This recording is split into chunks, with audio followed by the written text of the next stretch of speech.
오늘 다시 교회로라는 제목으로 말씀을 나누겠는데요. 우리가 오늘 새해 신년 감사 예배니까 서로 인사하면서 시작하면 좋겠는데요. 옆 사람하고 새해 하늘 복 많이 받으세요 인사하겠습니다. 네, 새해 하늘 복 많이 받으셔서 여러분들 가정이 평안하고 건강하시고 행복하길 바랍니다. 다시 한번 오늘 설교 제목이 뭐라고 했죠? 다시 교회로입니다. 다시 교회로. 제가 지난주에 어느 도로를 이렇게 달리고 있었는데요. 그 도로를 달려가다가 현수막이 있는 걸 보았습니다. 그 현수막을 보고서 제가 깜짝 놀랐습니다. 왜 깜짝 놀랐냐면은 그 현수막에 무슨 내용이 있었냐? 다시 김대중 이렇게 있었습니다. 다시 김대중. 내가 저 현수막 허락한 적이 없는데. 아마 김대중 전 대통령 탄생이 100주년이라서 여러 행사들이 있는 모양입니다. 그런데 우리는 다시 김대중이 아니고요. 다시 뭐라고요? 교회로입니다. 다시 교회로. 작년에 우리 교회는 여러 가지 변화를 겪었습니다. 그렇죠? 거의 3년 동안 우리를 묶어놨던 코로나가 풀리면서 이제 대면 예배가 다시 재개되었고요. 목장이 새로 또 시작되었고 또 각종 교육도 다시 시작되었습니다. 담임 목사 은퇴도 있었고 또 새로운 부임도 있었고요. 중직자 선거가 있어서 리더십도 변화되게 되었습니다. 이런 여러 가지 변화 속에 우리는 다시 한번 교회의 본질이 무엇이냐, 목적이 무엇이냐 이것을 상기할 필요가 있습니다. 그리고 그 교회의 본질과 목적대로 과연 우리 교회는 기능하고 있는가, 정말 제대로 기능하고 있나 돌아보고요. 필요하면 정비해야죠. 정비하고 또 바로잡아서 더 강하고 더 건강한 공동체로 만들어 나가야 됩니다. 그래서 다시 교회로라는 제목입니다. 다시 교회로. 이 제목으로 오늘부터 3주간 교회에 대한 말씀을 나누겠는데요. 저도 이 설교를 준비하면서 제 생각을 다 내려놓으려고 합니다. 제가 갖고 있는 기존의 교회에 대한 생각들 다 내려놓고 이 말씀 앞에 엎드려서 주님의 뜻을 구할 겁니다. 그렇기 때문에 여러분, 비록 부족한 설교를 할지라도 하나님께서 이 설교를 통해서 우리 공동체에 주시는 말씀을 겸손하게 들으시고 또 그 말씀에 순종하심으로써 우리 한박교회가 더 강하고 더 건강한 교회로 발돋움할 수 있도록 여러분 마음 모아주시기를 바랍니다. 자, 오늘 말씀을 들어가겠는데요. 오늘 말씀을 보면 이 초대교회에 큰 박해가 일어났다는 것을 보게 됩니다. 초대교회에 큰 박해가 일어났는데 누가 그 박해를 주동했느냐 보니까 사울이라는 사람입니다. 이 사울이라는 사람은 반기독교인에다 또 권력자였습니다. 이 사람이 교회를 박해하는데 1절을 보시면 예루살렘에 있는 교회에 큰 박해가 있다고 합니다. 큰 박해를 일으킵니다. 교회에 큰 박해를 일으키는데 3절에는 이런 표현도 있습니다. 3절에 사울이 교회를 잔멸할세 각 집에 들어가 남녀를 끌어다가 옥에 넘기니라. 교회를 잔멸할세, 굉장히 어색한 표현이죠. 잔멸이라는 것은 다른 번역에 쓸어버린다라는 표현입니다. 쓸어버리고 또 파괴시킨다. 영어로 destroy. 그래서 이 교회를 쓸어버리고 파괴시키는 걸 이 사울이 했다는 겁니다. 어떻게 그렇게 파괴했느냐? 그 뒷구절 보면은 각 집에 들어갑니다. 군인들하고 같이 그 집에 들어가가지고 집을 샅샅이 뒤지며 크리스찬들을 찾아내죠. 찾아내서 남녀를 끌어다가 옥에 넘기니라 합니다. 남자 여자를 가리질 않습니다. 여자라고 봐주는 게 아니고 다 끌어다가 감옥에 넣고 심지어는 죽이기도 하면서 이 교회를 파괴합니다. 이게 8장의 내용인데 그 전까지 그 7장까지의 내용을 보면 이런 내용들이 있습니다. 교회에 대한 설명이 있는데 이 예루살렘 교회, 지금 파괴당하고 있는 예루살렘 교회가 이 지상 최대의 교회였다는 것을 보게 됩니다. 지상에서 가장 천국 같은 교회, 정말 최고의 교회가 예루살렘 교회다. 이것을 보게 됩니다. 자세한 내용을 보면 4장에 이렇게 되어 있습니다. 예루살렘 교회가 그 사람들이 유무상통하는 전통이 있더라 합니다. 유무상통. 그러니까 남편과 부인 빼놓고는 다 나누는 전통이 있었습니다. 그래서 뭐 네 돈 내 돈 할 것 없이 다 같이 쓰고 네 집 내 집 살 것 없이 다 같이 함께 나눠서 썼습니다.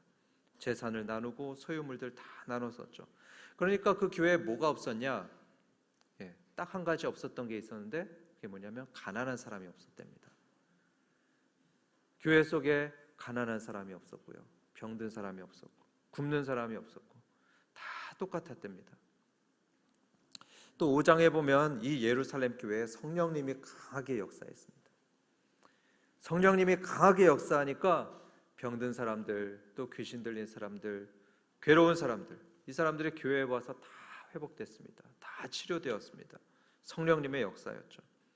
또 6장에 보니까 이 교회에 큰 기쁨이 있었다고 합니다. 사람들이 오면 막 너무 즐거운 겁니다. 교인들이 1만 명이 모였었는데요, 1만 명이 모여서 그렇게 기쁘고 가난한 사람도 없이 서로 다 나누고 천국 같으니까 허다한 제사장 무리들도 믿었더라 합니다. 허다한 제사장 무리들이 저도 예수님 믿겠습니다 하면서 찾아와 가지고 함께 신자가 됩니다. 그러니까 거의 천국 같았던 교회, 이게 바로 예루살렘 교회였더라. 그런데 이런 최고의 교회에 마치 폭탄이 떨어진 것 같이 큰 박해가 떨어진 겁니다. 많은 교인들이 군인들에게 잡혀가고 맞아 죽는 일들이 벌어졌습니다. 그러니까 이 살아남은 교인들 어떻게 하겠습니까? 이 박해를 피해서 다 흩어집니다. 뿔뿔이 흩어집니다. 예루살렘을 떠나서 세계 각지로 이 사람들이 다 흩어지게 됩니다. 그게 1절 후반에 나와 있죠. 1절 후반 보겠습니다. 그날에 예루살렘에 있는 교회에 큰 박해가 있어 사도 외에는 다 유대와 사마리아 모든 땅으로 흩어지니라 합니다. 여러분, 정말로 교회가 이 폭탄 맞은 상황이 돼버린 겁니다. 그러니까 12명의 사도 외에는 모든 교인들이 다 흩어졌습니다. 그 10,000명에 이르는 교인들이 다 흩어졌어요. 박해를 피해서 저기 유대로 가고, 또 저기 사마리아로 가고, 심지어는 저기 아시아도, 또 튀르키예 어느 한 섬까지 교인들이 다 흩어졌습니다. 여러분, 이후에 교회의 운명은 어떻게 될까요? 이후에 교회는 어떻게 될 것 같습니까? 예루살렘은 이제 초창기의 예수님과 제자들 무리처럼 12명만 남았습니다. 딱 12명의 사도들만 예루살렘 교회를 지키고 있었죠. 다른 성도들은 한 명도 없습니다. 그리고 앞으로도 박해는 계속될 것입니다. 그렇다면 여러분, 이 교회는 이제 끝난 것 아니겠습니까? 남은 교인이 하나도 없는데 이런 교회가 어떻게 유지될 수 있습니까? 그런데요, 이 하나님의 역사가 정말 놀랍습니다. 정말 놀라운 게 이 박해를 받아서 뿔뿔이 흩어졌던 그 1만 명의 성도들이 세계 각지로 가는 곳마다, 가는 곳곳마다 복음을 전하고 거기에 교회를 세우는 것입니다. 이건 마치 불똥이 사방으로 떨어지는 것과 같습니다. 불똥이 여기저기 떨어지면서 사방에 불을 붙이듯이 이 교인들이 흩어지는 곳곳마다 그들의 전하는 복음들이 들불처럼 번지면서 세계 각각의 곳곳에 여러 교회들이 세워지는 것을 보게 됩니다. 그게 4절부터 8절까지 나오죠. 4절 보겠습니다. 그 흩어진 사람들이 두루 다니며 복음의 말씀을 전하세. 보십시오. 흩어진 사람들이 두루 다니면서 복음의 말씀을 전합니다. 또 5절부터 8절. 이때 빌립이 있었는데 빌립이 사마리아 성에 내려가 그리스도를 백성에게 전파하니 우리가 빌립의 말도 듣고 행하는 표적도 보고 한 마음으로 그가 하는 말을 따르더라. 많은 사람에게 붙었던 더러운 귀신들이 크게 소리를 지르며 나가고 또 많은 중풍병자와 못 걷는 사람이 나으니 그 성에 큰 기쁨이 있더라. 요약하면 이렇습니다. 빌립이라는 그 예루살렘 교회 집사가 박해를 피해서 갑니다. 어딘가 갑니다. 어디로 가죠? 사마리아라는 성으로 가죠. 이 사마리아는 사실 교인들이 굉장히 꺼려했던 지역입니다. 가기를 꺼려했던 지역입니다. 마치 우리나라하고 일본하고 관계하고 비슷합니다. 서로 굉장히 꺼리는 게 많이 있지 않습니까? 그래서 이 유대인들이 사마리아 사람들한테는 복음 전하는 것도 굉장히 꺼려했던 그런 상황이었죠. 그런데 이렇게 예루살렘에 박해가 일어나니까 빌립은 사마리아도 갑니다. 사마리아를 찾아갑니다. 가서 예수님도 전해주고 표적도 행하고 귀신도 쫓아내고 병도 치료해줬다 합니다. 그러니까 사마리아가 어떻게 됐습니까? 그곳에 큰 기쁨이 넘쳤다 합니다. 그 성에 큰 기쁨이 있더라. 하나님 나라의 기쁨이 이 복음의 불모지인 사마리아 성에도 임하게 되었던 것입니다. 그리고 9장 31절을 보면 이런 일도 있었습니다. 9장 31절에 보면 그리하여 온 유대와 갈릴리와 사마리아 교회가 평안하여 든든히 서가고 주를 경외함과 성령의 위로로 진행하여 수가 더 많아지니라 합니다. 다른 말로 하면 온 유대와 갈릴리와 사마리아 교회가 크게 부흥했다는 겁니다. 엄청나게 부흥했죠. 교회의 대적자들은 자기들의 박해 때문에 교회가 망할 것으로 기대했을 겁니다. 교회를 박해하고 그래서 성도들이 다 흩어지니까 교회가 망할 것으로 기대했을 겁니다. 그런데 그 결과는 정반대였습니다. 정반대로 갈릴리와 사마리아에 더 많은 교회가 생겨났습니다. 더 많은 교회가 생겨나고 그 교회들이 평안해서 든든히 서갔다고 말하고 있죠. 예수님은 우리 모두에게 이런 말씀을 하셨습니다. 이런 명령을 했죠. 오직 성령이 너희에게 임하면 너희가 권능을 받고 예루살렘과 온 유대와 사마리아와 땅 끝까지 이르러 내 증인이 되리라. 여러분, 이 말씀이 바로 오늘의 본문에서 성취되고 있는 겁니다. 가만히 뒀으면 절대로 복음이 전해지지 않았을 그 사마리아와 땅 끝인데 성도들이 박해받아서 흩어지니까 그런데에도 복음이 전파되고 교회가 생겨났습니다. 교회사를 보면 그런 일들이 종종 있었다는 것을 보게 됩니다. 교회사 속에 그런 일들이 자주 나타나는데요. 예를 들어서 영국의 청교도인들이 있습니다. 이 청교도인들은 영국의 국교회로부터 박해당했고요. 또 카톨릭으로부터도 박해를 당했습니다. 박해를 받아가지고 이 영국을 떠납니다. 자기 모교회를 떠납니다. 떠나가지고 아메리카로 갔죠. 당시에는 다들 꺼려했던 그 미지의 땅 아메리카로 가서 그래서 오늘날의 세계 제1위의 선교국 미국이라는 나라를 건립하게 됩니다. 여러분, 저는 이런 것을 이름해서 발전적 해체라고 말하고 싶습니다. 발전적 해체. 이건 사회에서도 종종 쓰는 말이죠. 어떤 조직을 해체하는 게 목적이 아닙니다. 해체가 목적이 아니고 다시 건설하고 다시 발전시키기 위한 해체이죠. 훨씬 더 튼튼하게 건설하고 발전시키기 위한 해체이기 때문에 그래서 발전적 해체입니다. 흔히 해체라고 하면 우리 마음속에 부정적인 이미지가 떠오릅니다. 좀 두려워하는 마음도 듭니다. 하지만 여러분, 해체를 너무 부정적으로 생각할 게 아닙니다. 그거 가지고 두려워할 필요가 없습니다.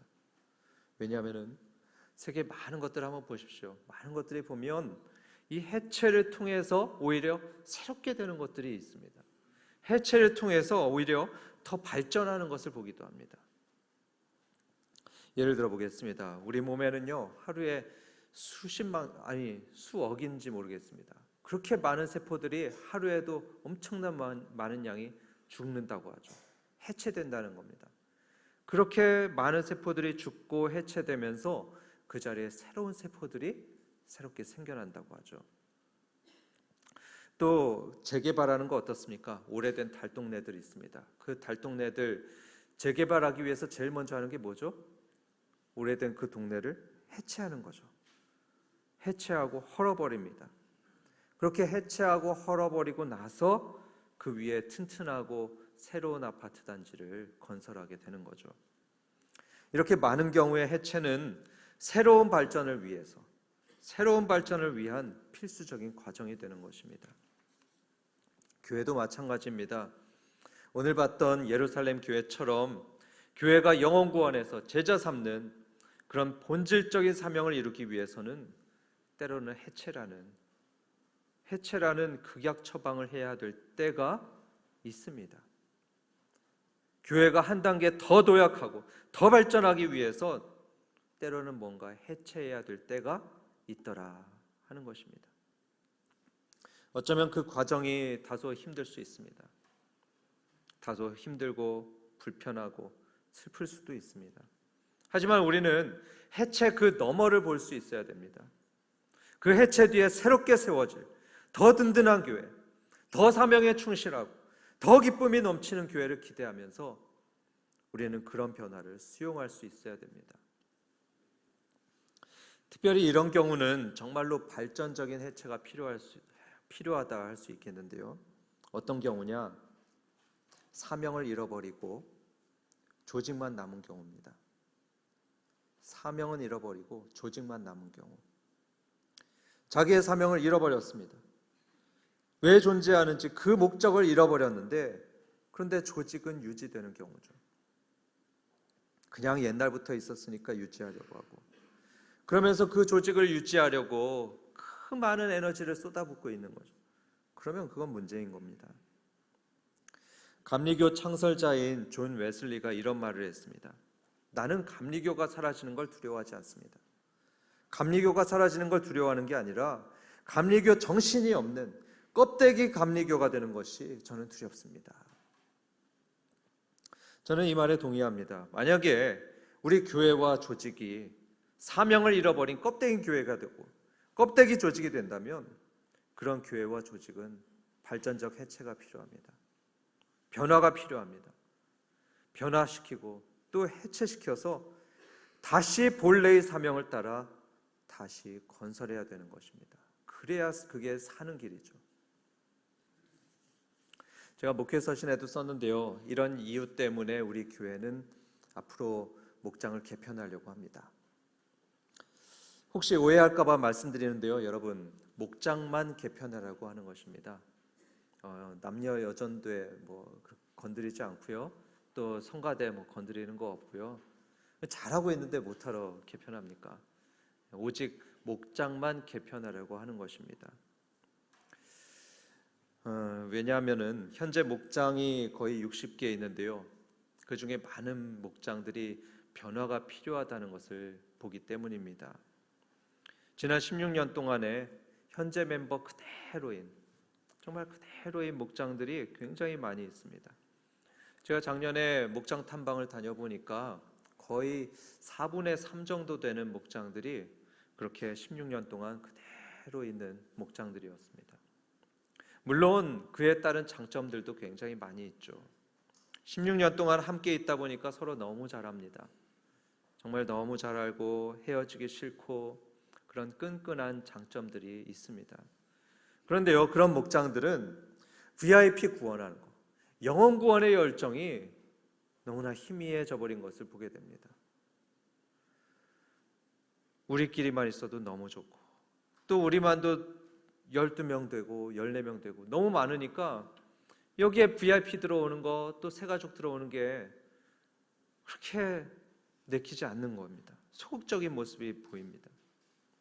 그러면서 예수님께서 명령하신 가장 중요한 사명인 이 영혼 구원의 열정이 너무나 희미해진 것을 보게 됩니다. 그리고 기존 멤버 그대로다 보니까 뭐가 비슷해요? 기도 제목이 비슷합니다. 나누는 내용들이 비슷합니다. 그러면서 무슨 생각이 드냐? 똑같은 얘기할 텐데 굳이 갈 필요 있나? 이러면서 목장에 갈 필요를 잘 못 느낄 수가 있습니다. 그러면은 한 사람 빠지고 두 사람 빠지고 그러면서 모임이 힘이 빠지는 거죠.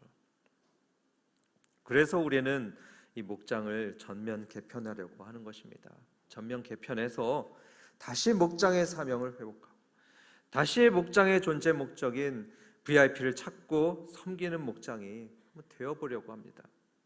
다시 예전에 8, 90년대처럼 구령의 열정으로 뜨거운 목장이 되보려고 하는 것이죠. 그리고 우리는 생기 넘치고 역동적인 목장이 되고자 합니다. 생기가 넘치고 역동적인 목장. 작년에 저는 제가 아는 지인이 여자아이 한 명을 입양했다는 소식을 들었습니다. 이 집은 장성한 큰아들 둘이 있는 집안인데요. 그런 가정이 하나님께서 입양에 대한 마음을 주셨답니다. 그래가지고 딸 한 명을 입양하게 되었는데요. 그런데 그렇게 아이를 입양하고 나니까 이 집안의 분위기가 달라졌답니다. 분위기가 다 달라졌대요. 조용하던 집안에 아이 한 명이 까르르 웃고, 그런 아이를 보고 있으니까 또 웃음꽃이 피어나고, 그러면서 이 집안에 생기가 돌게 되었다, 이런 얘기를 들었습니다. 저는 우리 목장들도 그렇게 될 것을 기대합니다. 이번에 목장을 개편하면 우리는 새로운 성도들을 만나게 될 겁니다. 새로운 성도들이 많이 만나게 되죠. 그 중에는 영적으로 마치 아기 같은 그런 순수한 교인들도 있을 거고요. 어떤 사람은 마치 아버지같이 정말 본받고 싶고 의지하고 따르고 싶은 그런 어른도 만날 수 있고요. 어쩌면 이번 기회에 우리는 세상에 둘도 없는 소울메이트, 정말 영혼의 친구를 만날 수도 있습니다. 누굴 만날지 모릅니다. 그렇지만 이거 하나는 분명합니다. 하나님은 우리를 사랑하시죠. 하나님은 우리를 사랑하시는 분이기 때문에 좋은 만남을 허락하실 겁니다. 이렇게 새로운 목장에서 새로운 마음으로 목장 식구들 만나게 되면 우리 목장은 다시 생기를 되찾게 될 거고요. 새로운 재미를 느끼고 새로운 즐거움이 있을 거고 다시 역동적으로 변하게 될 것이라고 우리는 기대합니다. 요즘 우리는 새벽마다 신명기를 묵상하고 있는데요. 이 신명기 1장을 보면 이런 내용이 나옵니다. 하나님께서 이스라엘 백성에게 약속을 하셨습니다. 젖과 꿀이 흐르는 땅을 줄 것이다, 이렇게 약속을 하시면서 이런 말씀을 했습니다. 저기 보이는 저 땅은 이제 너희들의 땅이 될 것이다. 너희들이 올라가서 차지하거라. 두려워하지 말고 주저하지 말고 저 땅을 차지하거라, 하나님께서 말씀하셨습니다. 그런데 이스라엘 백성들은요, 거기에 올라가질 않습니다.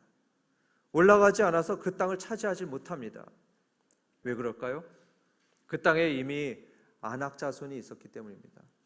키가 크고 정말 거인, 덩치가 큰 그런 아낙 자손들이 그 자리를 차지하면서 이들하고 싸워야 되는 거기 때문에 이들은 주저했습니다. 이스라엘 사람들은 징징댔습니다. 저희는 못 올라갑니다. 저 사람들 얼마나 큰지 모릅니다. 거기에 비하면 우리는 메뚜기 아닙니까? 저들의 성벽은 너무나 높습니다. 마치 하늘에 닿은 것 같이 성벽이 높습니다. 저희는 저들하고 싸울 수가 없습니다. 못하겠습니다.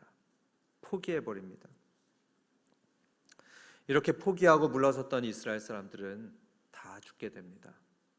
다 죽었는데요, 정말 아이러니한 게 이 아낙 자손들하고 싸워서 패배해서 죽은 게 아닙니다. 그게 아니고 광야에 가서 다른 각종 이유들로 이스라엘 사람들은 죽게 되었습니다. 반대로 여호수아와 갈렙이라는 사람은 하나님을 믿었습니다. 하나님의 선하신 인도하심을 믿었고, 그래서 사람들에게 이렇게 외쳤습니다. 아니요, 우리는 이길 수 있습니다. 하나님이 우리를 인도하실 겁니다. 하나님이 우리에게 저 젖과 꿀이 흐르는 땅을 주실 거기 때문에 여러분 두려워하지 마십시오. 주저하지 말고 우리 함께 나아갑시다. 이들은 외쳤습니다. 약속의 땅에 들어갔던 분들은 딱 이 두 분뿐이었죠. 이들이 그 약속의 땅에 들어가서 아낙 자손을 쳐서 물리쳤고 그 땅을 차지했습니다. 이런 드라마가 있었습니다. 낭만 닥터 김사부. 저는 못 봤는데 거기에 보면 한석규 씨가 이런 명대사를 했던 게 지금 떠돌고 있습니다. 한석규 씨가 이런 말을 합니다. 포기하는 순간 핑곗거리를 찾게 되고, 할 수 있다고 생각하는 순간 할 수 있는 방법을 찾게 된다. 맞는 것 같습니다. 믿지 못하고 포기하면요, 내가 왜 못하게 됐는지 그 포기하게 된 이유만 찾습니다. 그 포기할 이유만 찾습니다. 핑계거리만 찾죠. 아니요, 안악자손은 너무 커요. 거기에 비하면 우리는 메뚜기 아니에요. 성벽은 너무 높아요. 핑계거리만 찾습니다. 하지만 할 수 있다고 믿으면 해낼 수 있는 방법을 찾습니다. 그리고 해내게 됩니다. 저는 우리 한박교회 성도들은 믿음의 사람들인 줄을 믿습니다. 여러분들 믿음의 사람 아닙니까? 예, 저는 그래도 믿습니다. 여러분들은 분명히 믿음의 사람들일 겁니다. 목자로 섬기는 거 믿음으로 할 수 있고요. 새로운 목장에 들어가서 새로운 관계 맺는 거 할 수 있습니다. 믿음 가지고 하면 할 수 있습니다. 자꾸 포기하고 못할 이유를 찾고 핑계거리 찾는 거, 그거 습관이 되면 안 되겠습니다. 우리 성도님들은 할 수 있다고 믿고 또 할 수 있는 방법을 찾아내는 그런 믿음의 성도들 되시기를 바랍니다. 많은 사람들이 삼성이라는 기업을 칭찬하더라고요. 왜 삼성을 칭찬하나 하니까 여러 가지 이유가 있겠지만 시대의 변화에 잘 적응하는 기업이다. 그래서 칭찬하는 것을 보게 됩니다. 그런데 작고한 그 이건희 회장이요, 그 변화에 대해서, 그 삼성의 변화에 대해서 이런 명언을 남긴 것을 보게 됩니다. 그 사람이 말하기를 바뀌고 싶은 사람만 바뀌라고 했답니다. 바뀌고 싶은 사람만 바뀌어라. 바뀌기 싫은 사람은 바뀌지 말고 바뀔 사람만 바뀌어라. 그런데 가만 보니까 많이 바뀌는 사람은 정말 많이 바뀌어서 많이 기여한답니다. 근데 조금 바뀌는 사람은 조금 바뀌어서 조금 기여해요. 괜찮답니다. 조금 기여해도 괜찮답니다. 그런데 남의 뒷다리는 잡지 말아라 합니다. 남의 뒷다리는 잡지 말아라. 자기가 조금 바뀌어서 조금 기여하는 건 괜찮은데 그 달려가는 사람들 그 뒷다리는 잡지 말아라 그랬답니다. 지금 우리 한박교회에도 변화의 강물이 흘러가고 있습니다. 변화의 강물이 도도히 흘러가고 있습니다. 교회의 주인은 하나님이시죠. 그렇기 때문에 이런 변화는 하나님이 일으키시는 변화라고 믿습니다. 하나님이 주시는 변화로 믿고 우리 모두가 한 마음이 돼서 이 하나님의 역사를 쭉 따라가면 좋겠습니다.